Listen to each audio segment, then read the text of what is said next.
পিছনে আমরা ঘুরি, আমার পিছনেও ঘুরেন না। আমি আপনাকে হয়তো বা 3 বছর পর চিনবো না, যেটা বাস্তবতা। কারণ আমরা বিভিন্ন জায়গায় কি দেখতেছি, ব্যস্ত থাকতেছি, চিনবো না হয়তো বা। তো সেটা আমরাও কম কি, আমাদেরটাও তো বলতে হবে। তা আপনি দেখেন যাদের পিছনে আমরা ঘুরি, প্রয়োজনে আমাদেরকে ব্যবহার করে, প্রয়োজন শেষ হলে আমাদের খবর নিবে নিবে নিবে না। কিন্তু কামলিওয়ালা রসুল কাউসার পাওয়ার পর বলছে, আমি কাউসার পেয়েছি, উম্মত আমার কি পাইছে? আল্লাহ বলে আমার হাবিবটা উম্মত উম্মত করছে।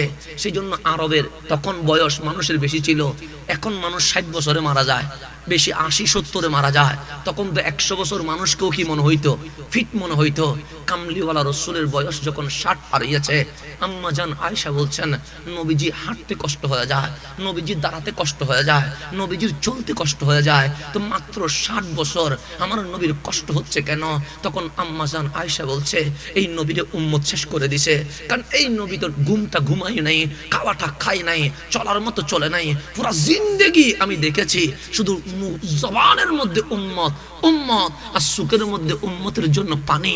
এই উম্মত করতে করতে কামলিওয়ালা রসুল নিজের শরীরকে পর্যন্ত শেষ করে দিয়েছে।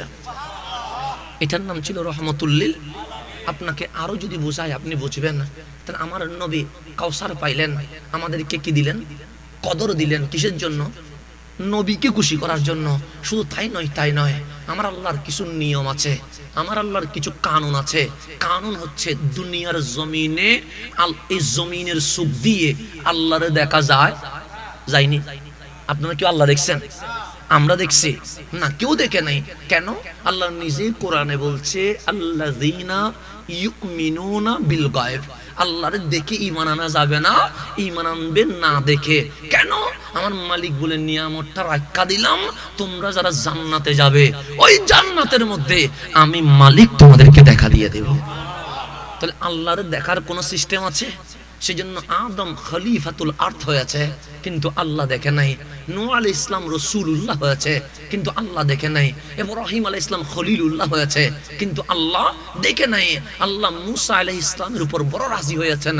আল্লাহ বলে, আমি সবার সাথে কথা বলি, জিবরিলকে মাঝখানে ওসিলা রাখি, মাধ্যম রাখি, ডাইরেক্ট কথা বলি না।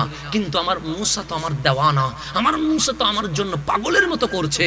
আল্লাহ বলেন, জিবরিল তুমি একটু সরে যাও না, আমি আমার মূসার সাথে ডাইরেক্ট কথা বলবো। মিন ওয়ারাইল হিজাব, মাঝখানে পর্দা থাকবে। আল্লাহ পর্দার মধ্যে গোপন হইয়া মূসা কালিমুল্লাহ আলাইহিস সালামের সাথে কথা বলছেন। মূসা আলাইহিস সালাম পাগলের মতো করছে, মালিক কথা কেমনে এত সুন্দর হয়, কথা কেমনে এত সুন্দর হয়, কথা কেমনে কত সুন্দর হয়। মূসা আলাইহিস সালাম যেই তুরে সাইনাই কথা বলেছে, ওটাতে আমিও গিয়েছি আলহামদুলিল্লাহ আপনাদের দোয়ায়। কিন্তু একবার উঠেছি, মিশরে 5 বছর ছিলাম। আপনি মনে মনে বলবেন 5 বছর থাকলে তো আমি 50 বার উঠতাম, এই হুজুর কেমনে একবার উঠলো? হ্যাঁ, আমারও তো 50 বার উঠার কথা ছিল, কিন্তু আমি একবার উঠে আমি সেকেন্ড বার আর দাঁড়াইতে পারছি না। আমি উপরে উঠে আমার শরীর কাঁপছে। আমি মালিককে বলছি, মালিক একবার উঠলাম, জীবনে হয়তোবা আর ওঠা সম্ভব হবে না, এত উঁচু। এখন তো উঠার মতো থাক আছে, মাঝখানে পানি পান করার মতো জায়গা আছে, একটু বসার মতো সিস্টেম আছে, কিন্তু কালিমুল্লাহর জামানায় তো এগুলো ছিল না। কিন্তু মূসা আলাইহিস সালামের সিরাত পড়ে দেখেন, এমন সময় গেছে উঠতে নামতে প্রায় 5 ঘন্টা থেকে 6 ঘন্টা লেগে যায়। মূসা আলাইহিস সালামের জীবনী পড়ে দেখেন, ডেলি অনেক সময় 3 বার উঠে গেছে। তাহলে এই মানুষটা খাইছে কি? এই মানুষটা ঘুমাইছে কখন? শুধু উঠার নামার মধ্যে রয়ে গেছে। কেমন কালাম করেছেন মালিক, এটা মালিকই জানে। কেমন কথা শুনেছে মূসা, সেটা মূসা আলাইহিস সালামও জানে।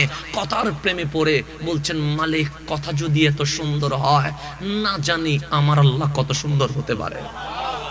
তা আল্লাহ মনের কথা জানে কি জানে না? জানেই তো। মালিক বলে, মূসা তুমি কোন দিকে যাইতে চাও এটা আমি বুঝি, কি বলতে চাও? সে এতটুকু যখন নিয়ে আসছো, মিন ওয়ারাইল হিজাব, মূসা জিবরিল ছাড়া কথা বলে, কিন্তু জিবরিল ছাড়া তো কেউ কথা বলে না। এতটুকু যখন নিয়ে আসছো, পর্দাটা সরাইলে তো তোমারে দেখতে পায়, তো দেখা দাও। আল্লাহ বলে, মূসা তোমার দোয়া আমি ফেরত দিতে পারবো না, কারণ নবী রাসূলের দোয়া কখনো ফেরত যায় না। তবে এই দুনিয়াবি সিস্টেমের কারণে আমি ফেরত দিতে বাধ্য হচ্ছি। লান তারানি, কি বলেছে? লান তারানি, তুমি আমারে দেখবা না। কোথায়? দুনিয়াতে, জান্নাতে দেখবা, কিন্তু লান তারানি কখনো দেখবা না। সুতরাং আল্লাহ দেখার কোনো দোয়া করা যাবে? আল্লাহ এতগুলো খলিফাতুল আরদ বানাইছেন, কালিম বানাইছেন, হাবিব খলিল বানাইছেন, কাউরে দেখা দেয় নাই। আপনার রসুল ঘুমাচ্ছে, আরাম করছে, আল্লাহ বলেন ইয়া আইয়ুহাল মুজাম্মিল কুমিল লাইল, হাবিব উঠেন না, হাবিব উঠেন না। কামলিওয়ালা রসুল উঠতে দেরি, বললেন আল্লাহ আপনি কি ডেকেছেন? হ্যাঁ ডেকেছি। কেন ডাকলেন? সে সবার জন্য না, আপনার জন্য। হ্যাঁ, আমি আল্লাহ আপনার দেখা দিতে প্রস্তুত আছি।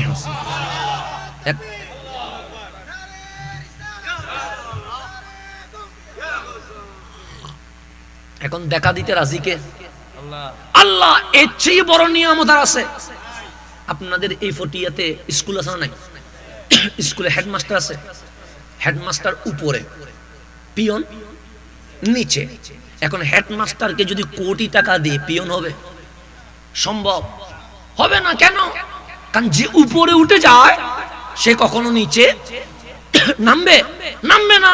তো একজন খতিব উনি মুয়াজ্জিন হতে চাইবে না, একজন এমপি উনি চেয়ারম্যান হতে চাইবে না।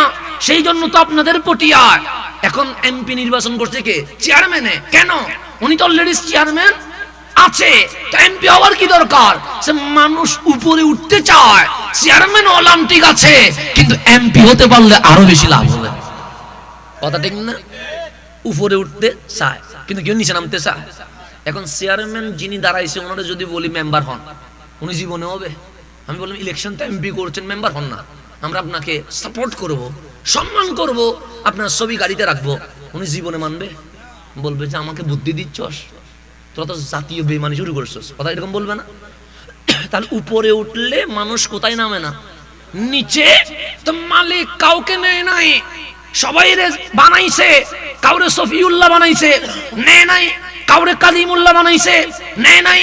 কাউরে খলিলুল্লাহ বানাইছে, নেয় নাই। কেন? যে আল্লাহ দেখে যায়, উপরে উঠে যায়, তিনি জীবনে কখনো নিচে নামবে না।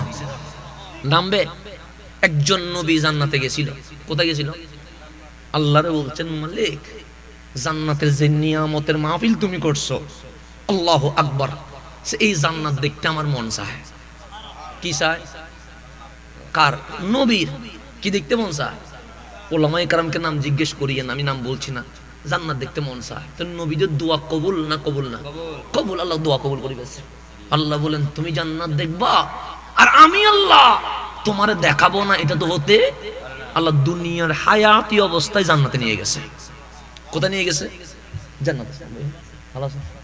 কোথায় নিয়ে গেছে? জান্নাতে। আল্লাহ মন ভরে দেখো। এখন উনি জান্নাত দেখতেছেন। দেখার পর মালিক বলে জান্নাত দেখা হইছে? আল্লাহ হইছে। আমি যা মাহফিল করছি মিল আছে? তখন ওই নবী বলে কি মিল আছে? তার চেয়ে তো আরো বেশি দেখতেছি নিয়ামতে ভরপুর জান্নাত। তো আল্লাহ জান্নাত যখন দেখা হইছে, তুমি দেখতে চাইছো, আমি দেখাইছি, এখন দুনিয়াতে চলে যাও। কোথায় চলে যাও? এখন উনি বলতেছেন মালিক তুমি কি মাহফিল করো নাই যে জান্নাতে একবার ঢুকবে তারে আর বের করা যাবে না? এটা তুমি তো ওয়াদা করেছো। তুমি বলেছো যে জান্নাতে একবার ঢুকবে তার বাহির টাকার বাহির করব। এটা কখন? মরার আগে না মরার পরে? মরার পরে। মরার আগে তো জান্নাতে যাওয়ার কোনো সুযোগ নাই। কিন্তু ওই নবী আল্লাহরে বলছে না, তুমি বলছো যে জান্নাতে যে একবার ঢুকবে সে আর কখনো কি হবে না? বের হবে না। তুমি আমারে ঢুকায় আবার বের করবা কেমনে? তুমি নিজে বলছো যে একবার ঢুকবে সে আর বের হবে। আল্লাহ বলে ঠিক আছে তুমি জান্নাতে থাকি যাও। উনি জান্নাতে রয়ে গেছে আর আসে নাই। জান্নাত দেখলে বের হয় না, জান্নাতের মালিক দেখলে আর কখনো আসবে না। আসার কথা তো আল্লাহ বলেন সুবহানাল্লাযী আসরা বিআবদিহি লাইলাম মিনাল মাসজিদিল হারামি ইলাল মাসজিদিল আকসা। হাবিব উঠেন না, হাবিব আস্তে করে উঠতে শুরু করেছেন। আল্লাহ বলেন সুম্মা দানা, হাবিব আরো উঠেন না। জিবরিল নিচে রয়ে গেছে, আসমান নিচে রয়ে গেছে, লওহে কলম নিচে রয়ে গেছে, হাবিব উঠছে। আল্লাহ বলে আসসালামু আলাইকা আইয়ুহান নবী, আজকে আমার হাবিব মেরাজের মেহমান, আমি আল্লাহ নিজেই স্বাগতম দিব। স্বাগতম দিতে গিয়ে বলছেন আসসালামু আলাইকা আইয়ুহান নবী, হাবিব আমি আল্লাহর পক্ষ থেকে আপনি সালামটা একটু গ্রহণ করে ফেলেন। এখন সালাম দিছে কে? নিচে কে? রাসূল নিচে সালাম নিছে আসসালামু আলাইকা। এখন নেওয়ার পর আল্লাহ আসেন কাবা কাউসাইন আও আদানা, পস্তে পস্তে দুইটা কামান যেরকম হয়ে যায়, আল্লাহ এবং হাবিবুল্লাহ ওই পর্যায়ে চলে গেছে। ইন্নাহু হুয়াস সামিউল বাসীর, একজন আরেকজনকে দেখছে, একজন আরেকজনের কথা শুনছে, একজন আরেকজনকে বলছে। আল্লাহ উপরে নিয়ে মেহমানদারি করছে। যেমন আজকে মাহফিলের মেজবান হচ্ছে আপনারা, মেহমান হচ্ছি আমি। সেই জন্য আমি আসা মাত্র আপনি আমাকে কিছু দূর থেকে এগায়া নিয়ে আসলেন, কারণ আমি মেহমান। আমাকে আজকে মঞ্চে আনেন নাই, হুজুরকে মাইক দিয়া আমার নিয়ে গেছেন কোথায়? ঘরের মধ্যে। আমাকে মেহমানদারি করলেন, মেহমানদারি করার পর আমার স্টেজে আনলেন, আমার নিচে বসতে দেন নাই, উপরে তুলে আনছেন। কেন? আমি যদি এখন নিচে বসি, আপনারা বলেন না না হুজুর আপনি উপরে বসেন। আমি যদি বলি আপনিও তো মানুষ, আমিও মানুষ, নিচে বসলে কি হয়? তখন আপনারা বলবেন আজকের মাহফিলের মেজবান আমরা, আপনি মেহমান। কথা ঠিক না? সেই জন্য তো মেহমানের জন্য কি করছেন? স্টেজ না করলে কি মাহফিল হবে না? আজকে যদি স্টেজ না করতেন, আমি কি এসে বলতাম স্টেজ নাই মাহফিল করবো না, চলে যাচ্ছি? বলতাম? আমি মাহফিল এখানে চেয়ারে বসে করতে পারতাম, নিচে। সমস্যা আছে? সমস্যা কিসের? আপনিও নিচে, আমিও কোথা? নিচে বসলে সমস্যা নাকি? স্টেজ করছেন কেন? ওই আপনারা মেজবান, যারা আসবে তারা মেহমান। মেহমানকে কি করছেন? ইজ্জত দিচ্ছেন, মেহমানদারি করছেন। এটাই হচ্ছে নিয়ম। তা আল্লাহ বলছে আজকে আমি মেজবান, হাবিব আমার মেহমান। তা আল্লাহ কিভাবে মেহমানদারি করছে?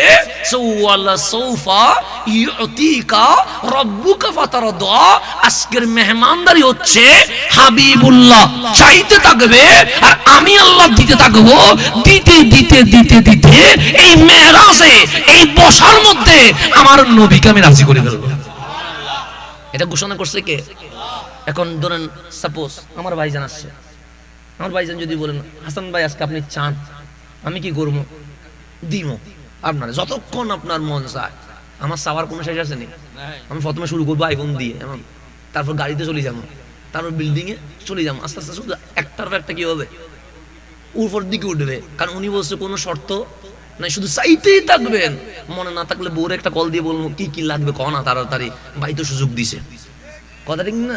তাহলে আমরা শুধু কি করবো? চাইতে থাকবো। একটা জিনিসে মানুষ থেমে যায়, সেটা হচ্ছে খাবার। 1 প্লেট 2 প্লেট 3 প্লেট পর বলবে আর পারবো না। কিন্তু আপনি টাকা যাই দেন, আমি বলবো আরো দিলে ভালো হয়। কথা ঠিক না?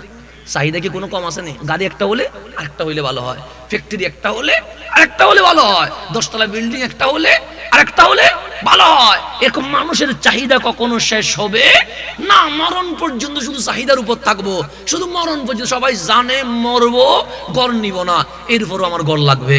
সবাই জানে মরবো, গাড়ি নিব না, এরপরও আমার গাড়ি লাগবে। সবাই জানে মরবো, ক্ষমতা যাবে না, এরপরও আমার ক্ষমতা লাগবে। কেন? মানুষের চাহিদার কোনো কি নেই, শেষ নেই। শুধু খাবারের মধ্যে যাইয়া বলবে যে আলহামদুলিল্লাহ পারবো না, এটাতে স্টপ। কিন্তু টাকা যা দিবেন, স্বর্ণ যাই দেন, তেল যা দেন, শুধু ঢুকতেই থাকবে, এখানে বের হওয়ার কোনো সুযোগ। তা আল্লাহ বলছেন ওয়ালা সাউফা ইউতিকা রব্বুকা ফাতারদা, হাবিব চাইবে আমি দিব, হাবিব চাইবে আমি দিব। কতক্ষণ দিব? আমার হাবিবকে আমি রাজি করে ফেলবো।